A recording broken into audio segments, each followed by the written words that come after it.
Today we're going to read chapter 3 and see what happens to Beth, Joe and Frannie when they have their first trip up the tree. This chapter is called Up the Faraway Tree.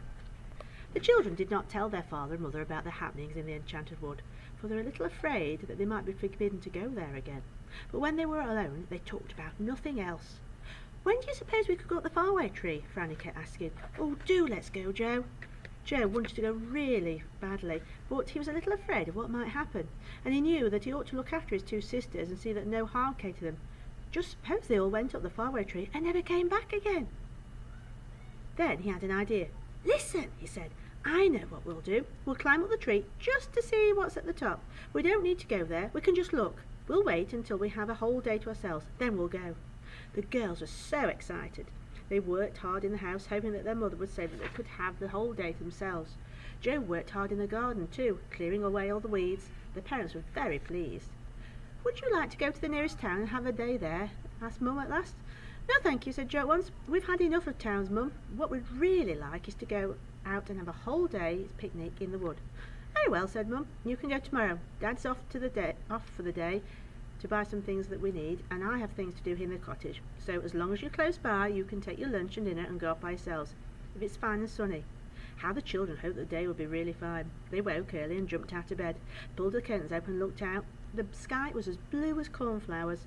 The sun shone between the trees, and shadows lay long and dewy on the grass. The enchanted wood stood dark and mysterious behind the garden. They all had breakfast. Then Mother cooked sandwiches and put them in a bag alongside 3 cakes each. She sent Joe to pick some plums from the garden and told Beth to take 2 bottles of lemonade. The children were really excited. Father set off to town, and the children waved goodbye to him from the gate. Then they tore off indoors to get the bag in which their food had been put. They said goodbye to their mother and slammed the cottage door shut. Adventures were in the air that morning. "Up the faraway tree, Joe, Beth and me," sang Frannie loudly. "Shh," said Joe. "We're not far away from the enchanted wood. We don't want anyone to know what we're going to do." They ran down the back garden and out of the little gate at the end. They stood in the overgrown narrow lane and looked at one another. It was their first big adventure of their lives. What were they going to see? What were they going to do? They jumped over the ditch and into the wood. At once they felt different. Magic was all around them. The birds' song sounded different. The trees once again whispered secrets to one another. "Whisher, whisher, whisher." "Ooh," said Frannie, shivering with delight. "Come on," said Joe, going down the green path. "Let's find the faraway tree." They followed him. He went on until he came to the oak tree under which they had sat before. There were 6 toadstools too, on which the elves had had their meeting, though the toadstools looked rather brown and old now. "Which way now?" said Beth, stopping. None of them knew. They set off down a little path, but soon they stopped, for they came to a strange place, where the trees stood so close together that they could go no further. They went back to the oak tree. "Let's go the other way," said Beth. So they set off in a different direction. But this time they came to a curious pond, whose waters were pale yellow and shone like butter. Beth didn't like the look of the pond at all, and the 3 of them went back once more to the oak tree. "This is too bad," said Frannie, almost crying. "Just when we've got a whole day to ourselves, we can't find the tree." "I'll tell you what to do," said Joe suddenly. "We'll call those elves. Don't you remember how they said they would help us whenever we wanted them?" "Of course," said Frannie. "We had to stand under the oak tree and whistle 7 times. "Go on, Joe, whistle," said Beth. So Joe stood beneath the thick green leaves of the oak tree and whistled loudly 7 times. "Beep, beep, beep, beep, beep, beep, beep." The children waited. In about half a minute, a rabbit popped his head out of a nearby hole and stared at them. "What do you want?" said the rabbit in a furry sort of voice. The children stared in surprise. They'd never heard an animal speak before. The rabbit put his ears up and down and spoke again rather crossly. "Are you deaf? What do you want?" I said. "We want one of the elves," said Joe, finding his tongue at last. The rabbit turned and called down his hole. "Mr. Whiskers! Mr. Whiskers! There's someone waiting for you." Then came a voice shouting somewhere in answer, and then one of the 6 elves squeezed out of the rabbit hole and stared at the children. "Sorry to be so long," he said. "One of the rabbit's children has measles, and I was down just going to see it." "I didn't think rabbits got measles," said Beth, astonished. "They more often get the weasels," said Mr. Whiskers. "Weasels are even more catching than measles, and as far as rabbits are concerned." He grinned as if he'd made a huge joke, but as the children had no idea that weasels were savage little animals that caught rabbits, they didn't laugh. "We wanted to ask you the way to the faraway tree," said Beth. "We've forgotten it." "Oh, I'll take you," said Mr. Whiskers, whose name really was a very good one, for his beard reached his toes. Sometimes he trod on it, and he jerked his head downwards suddenly. Beth kept wanting to laugh, but she thought she'd better not. She wondered why he didn't tie it round his waist, out of the way of his feet. Mr. Whiskers led the way between the dark trees. At last they reached the trunk of an enormous faraway tree. "Here you go," he said. "You expecting someone down it today?" "Well, no," said Joe. "We rather wanted to go up it by ourselves." "Go up it yourselves," said Mr. Whiskers in horror. "Don't be silly. It's dangerous. You don't know what might be at the top. There's a different place almost every day." "Well, we're going," said John firmly, and he set his foot against the trunk of the tremendous tree and took hold of the branch above his head. "Come on, girls." "I shall fetch my brothers and get you down," said Mr. Whiskers in fright, and he scuttled off crying, "It's so dangerous, it's so dangerous." "Do you suppose it is all right to go?" asked Beth, who was usually the sensible one. "Oh, come on, Beth," said Joe impatiently. "We're only going to see what's at the top. Don't be a baby." "I'm not," said Beth, and she and Frannie hauled themselves up beside Joe. "It doesn't look very difficult to me. We'll soon be at the top." But it wasn't as easy as they thought, as you will see.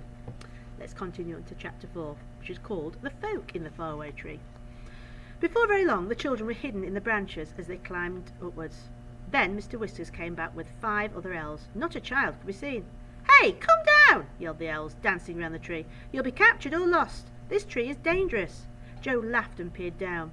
The faraway tree seemed to be growing acorns just where he was, so he picked one and threw it down. It hit Mr. Whiskers on the hat, and he rushed away, shouting, "Oh, something's hit me! Something's hit me!"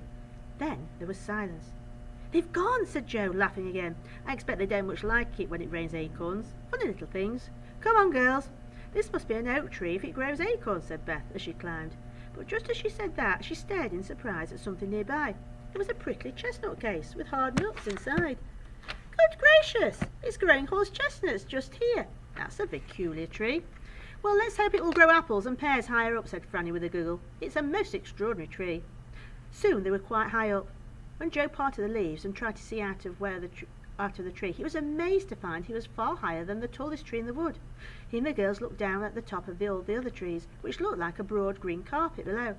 Joe was higher up than the girls. Suddenly he gave a shout. "I say, girls, come up here by me quickly. I found something odd." Beth and Frannie climbed up quickly. "Why, it's a window in a tree," said Beth in astonishment. They all peered inside, and suddenly the little window was flung open, and an angry little face looked out with a nightcap on. "Rude creatures!" shouted the angry little man, who looked like a pixie. "Everybody that climbs up this tree peeps in at me. It doesn't matter what I'm doing, there's always someone peeping." The children were far too astonished to do anything but stare. The pixie disappeared and came back with a jug of water. He flung it at Beth and soaked her. "Ah!" She gave a scream. "Perhaps you won't peep into other people's houses next time," said the pixie with a grin, and he slammed the window shut and drew the curtain. "Well," said Beth, trying to wipe herself dry with a hanky. "What a rude little man. We'd better not look in any more windows as we pass," said Joe. "But I was so surprised to see a window in a tree." Beth soon got dry. They climbed up again and soon had another surprise. They came to a broad branch that led to a yellow door, set neatly in the big trunk of the faraway tree. It had a little door knocker and a brightly polished bell, and the children stared at it. "I wonder who lives there," said Frannie. "Shall we knock and see?" said Joe. "Well, I don't want water all over me again," said Beth. "We'll ring the bell and then hide behind the branch," said Joe. "If anyone thinks he is going to throw water at us, he won't find us." So Joe rang the bell, and they all hid carefully behind a branch. Then a voice came out from inside the door. "I'm washing my hair. If that's the butcher, please leave a pound of sausages." The children stared at one another and laughed. It was an odd to hear about butchers coming up the faraway tree. Then the voice shouted again. "If it's the oil man, I don't want anything. If it's the red dragon, he must call again next week." "Good gracious," said Beth, looking rather frightened. "The red dragon? I don't like the sound of that." At that moment the yellow door opened and a small fairy looked out. Her hair was fluffed up round the shoulders, drying, and she was rubbing with a towel. She stared at the peeping children. "Did you ring the bell?" she asked. "What do you want?" "We just wanted to see who lived in this funny little tree house," said Joe, peering in at the dark room inside the tree. The fairy smiled. She had a really sweet face. "Come in for a moment," she said. "My name's Silky, because of my silky hair. Where are you off to?" "We're climbing up the faraway tree to see what's at the top," said Joe. "Be careful you don't find something horrid," said Silky, giving them each a chair in a dark little tree room.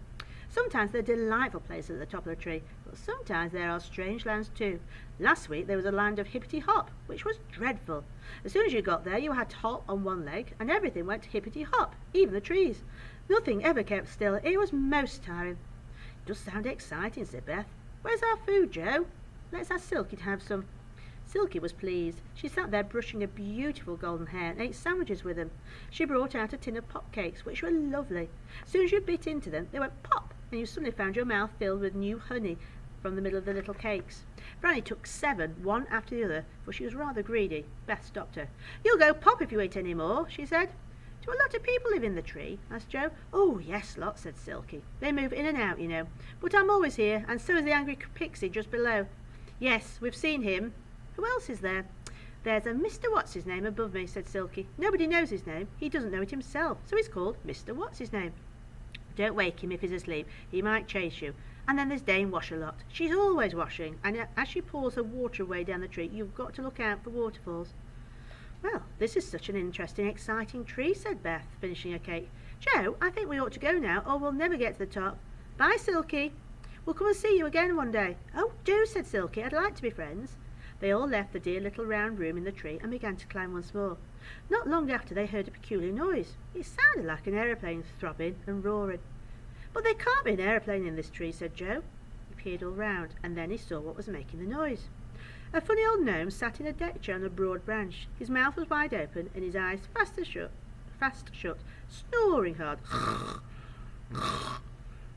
"It's Mr. What's-his-name," said Beth. "What a noise he makes. Mind we don't wake him." "Shall I put a cherry in his mouth and see what happens?" asked Joe, who was always ready for a bit of mischief. The faraway tree was now growing cherries all round for a change, and there was plenty to pick. "No, Joe, no," said Beth. "You know what Silky said. He might chase us. I don't want to fall off the faraway tree and bump down from bough to bough, if you do." So they all crept past Mr. What's-his-name and went on climbing up and up. For a long time nothing happened except that the wind blew in the tree. Children didn't pass any more houses or windows in the tree, and then they heard another noise. Rather a peculiar one. They listened. It sounded like a waterfall, and suddenly Joe guessed what it was. "It's Dame Wash-a-lot throwing out the dirty water," he yelled. "Look out, Beth! Look out, Frannie!" Down the trunk of the tree poured a lot of blue, soapy water. Joe dodged it. Frannie slipped under a broad branch, but poor old Beth got splashed from head to toe. How she shouted!